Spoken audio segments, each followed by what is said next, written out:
Good morning, Dan and Amy. You heard at the top an interesting perspective from Senator Ron Johnson from Wisconsin. He's the chairman of the Senate Homeland Security Committee. He was sitting down for an interview with the Wall Street Journal's Opinion Journal, and he said the greatest threat facing the United States is the denial of reality. And I would suggest that's what you heard from the president, from to a certain extent his spokes being Josh Earnest yesterday, as well as from Hillary Clinton. But so much of the coverage is wrapped up in CNN inventing things that Donald Trump didn't say. He said profiling. He didn't say racial profiling. They attributed the word racial to Trump's response. And then the tweet of one Eric Trump. Yeah, actually, it was Donald Trump Jr. Trump Jr.? Yeah, late yesterday, tweeted this. It had to do with immigration. It said, if I had a bowl of Skittles and I told you just 3 would kill you, would you take a handful? And there was a picture of a bowl of Skittles. This image says it all. Let's end the politically correct agenda that doesn't put America first. And Skittles' parent company, Wrigley Americas, came out. They're not happy. Skittles are candy. They say refugees are people. And we don't feel it's an appropriate analogy. Thank you for the clarification.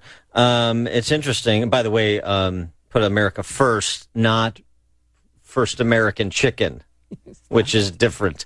Interestingly, our next guest and friend of the show, Dr. Zuhdi Jasser, I just noticed, changed his Twitter handle to Son of Skittles. And I wonder why he did that. Let's talk to Dr. Zuhdi Jasser, the founder and the president of the American Islamic Forum for Democracy. Dr. Jasser, thanks for joining us again. Appreciate it. Oh, it's great to be with you. Thank you for having me. So, Son of Skittles, what do you mean? Well, listen, I'm pretty hawkish in making sure we don't let the enemies of this country in, but we also have to realize that we are who we are because of our immigrant narrative. My parents escaped the Syrian regime in the mid-'60s, and we're from Aleppo, and we just have to be careful in that we can't change who we are. And I get the analogy he was making, but America was founded by immigrants, so I hope we fought many wars, from World War II to the Vietnam War, by understanding that we had enemies in those areas that we were fighting militarily, but we also welcomed those refugees who shared our values. And the current immigration system is broken. There's no doubt. We're not vetting for ideology. We even just gave citizenship to 800 folks that should have been deported. So There's no doubt Mr. Trump has the right on the fact that we need extreme vetting. But let's be careful in not comparing human beings to candies. Now, by the way, just so you know, for the record, I do know where Aleppo is, unlike Gary Johnson. So, since your family's from Aleppo.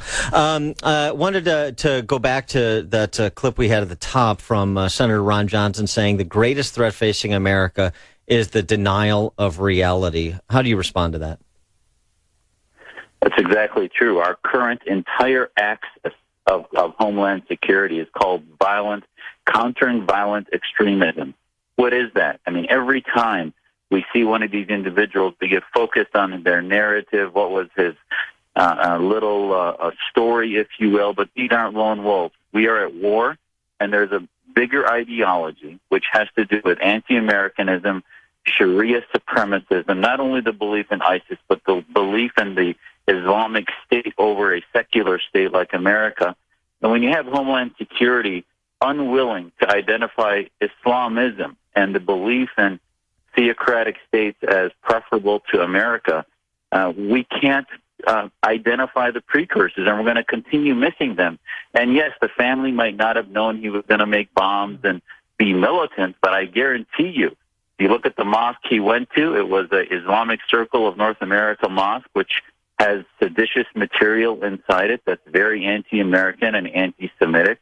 If you look at the family's grievance narrative about saying that they wanted to sue the city and the police for being anti-Muslim, and then you look at Homeland Security, where Jay Johnson just last week spoke to the largest Muslim organization and gave them a whole speech about how Muslims are suffering the same way the black community did under the Jim Crow laws. Oh, boy. I mean, talk about hyperbole.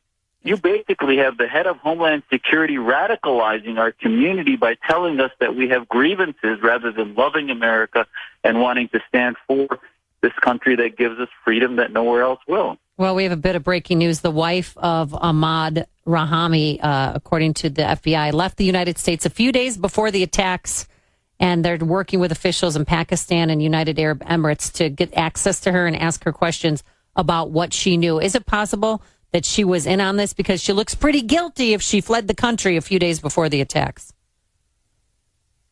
And we're seeing this pattern from the San Bernardino couple that was actively involved together to the Orlando terrorist who had two different spouses. The initial one wasn't involved. She was actually abused, as we see domestic violence in this guy's history. There is some common patterns here, and the spouses of these individuals are knee-deep in it. We saw the terrorist cell in Paris that 3 months later committed another act. They were hiding in the community, and family members knew where they were. There's no way they could hide. And actually, similar to this guy who was on the run in Paris, they were able to flee for 3 months before they found him, and they actually committed a second act before they did. So often the family members, that's why they quickly arrested many of them until they released them to find out whether they were directly involved. Our community has a deeper problem, which is the facilitation of an us versus them mentality. It often starts in the family. Well, the other thing that's interesting about this, just in terms of the response that Josh Earnest offered yesterday, that we mainly have a narrative challenge here with respect to ISIS. Mayor Sadiq Khan of London was doing a little goodwill tour seeking business this last week into this week in Chicago, New York. And, he's backslapping with Rahm Emanuel. He's backslapping with de Blasio in New York City. And every utterance of Donald Trump is put through this lens of Islamophobia. And here you have Sadiq Khan as the first Muslim mayor of London, who during the campaign referred to moderate Muslims as Uncle Toms. And that's just washed away. So do we have a narrative challenge or not? Are we going to hold people accountable for their rhetoric across the board or not? That's just a jarring statement. He later apologized for it, but it's tough to, unring that bell, isn't it? Absolutely. And the problem is that the left comes to this, as the mayor of London and others, that the narrative to them is that we should be on a constant mode of apologetics, that America is to blame, that we need to be defensive, that Muslims are victims. That's the narrative that they want to exaggerate, versus the real narrative is one of freedom and liberty versus theocracy. That's the battle that we're fighting within the Muslim community. Muslim reformers that are willing to take ownership of where Islam is in its time in history, that ISIS doesn't come out of thin air. It's a natural byproduct of the Saudi regime, of the Iranian regime, these Islamic republics that are cauldrons of hundreds of millions of radical ideas, and that these are just the tip of the iceberg we're seeing on the streets of New York and San Bernardino and Paris. So at the end of the day, yes, it's a battle of narratives, but no, it's not the one that America's to blame for everything, but rather it's time for us to work with we have a Muslim reform movement that is, we don't even we're not trying to get the Islamists pushed out. We just want a seat at the table. But unfortunately, mainstream media, Homeland Security, this administration ignore us and instead cater to the Islamists and this bigotry of low expectations where we won't hold Muslims accountable to the same Western values, and we'll actually feed into their victim grievance mongering, which actually radicalizes our community. Well, it's interesting. I mean, just to pick up on your point about what Jay Johnson said before Muslim Americans last week, boy, that actually, yours is the comparison with how the D.C. press corps and the media in this country treat Muslims as compared to how they treat blacks, the soft bigotry of low expectations, the going to the same hustlers as the mouthpieces for the black community, and now they're doing the same with the Muslim community. Exactly. I mean, President Obama in February went to a mosque in Baltimore where they segregate men and women. Women are on another floor. Prime Minister Trudeau did the same thing last week. He went to a very fundamentalist extreme mosque where the women were upstairs, and he made a quote, "And to the sisters upstairs, I greet you and respect your tradition." I mean, it was just absurdly bigoted. He is a feminist a leader of Canada who claims to be a feminist, talked about women as objects, basically in a derogatory way, because he wanted to respect the traditions of that mosque, which is just offensive. why we aren't held to the same traditions and values that he holds Christians and others. And our president does the same thing, and it's happening globally. All right, so we mentioned briefly about the family's lawsuit, their grievance that they were being discriminated against because they're Muslim, because they wanted their first American fried chicken place to be open 24 hours, and people in the neighborhood complained. Is it possibility that this is just that, a family grievance, instead of him being motivated by the Taliban? Absolutely not. I mean, now I don't want to delegitimize certain grievances that Muslims may have. Absolutely, there's some of that out there. The problem is when the bandwidth of our community gets soaked up by these grievances and you ignore the support of the Taliban, you ignore the primary center of their universe, which is a supremacism of a state that hates America. Look at the Omar Mateen in Orlando. His father was an open Taliban supporter who gave out videos, posted videos of being the president and anti-Americanism, et cetera. That should have been on the radar of Homeland Security, but it wasn't. That's what we should be focusing on, not obsessing on the grievance narrative. One of the other narratives that's interesting to me is the genocide that's occurring in Syria and the Middle East of Christians.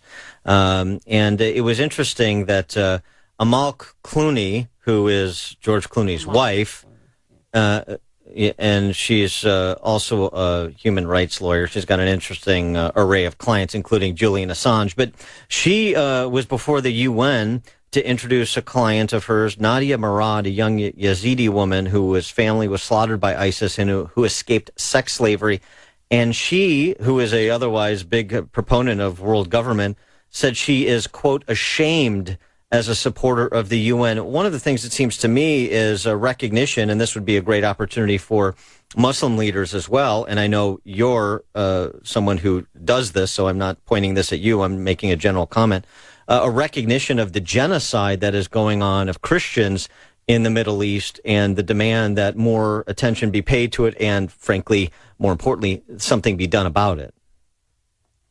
Absolutely. And I can't tell you how important that is. And, in the last 10,000 refugees that came, the fact that only 47 were Christian is absolutely absurd. And the Congress finally pushed Secretary Kerry to name that a genocide. There is a genocide. And if we had been vetting correctly, we would not, for example, most statistics show 20 to 25% of refugees have sympathies for ISIS.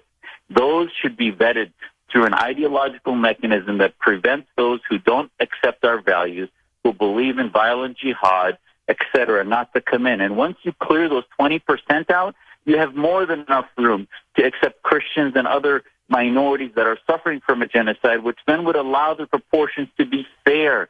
And there's a genocide, I call it a genocide sandwich happening in Syria, which is not only the Christians, but the Sunni majority in Syria has had over 500,000 killed by the Assad regime, which is a Alawite minority, and that's how the war started.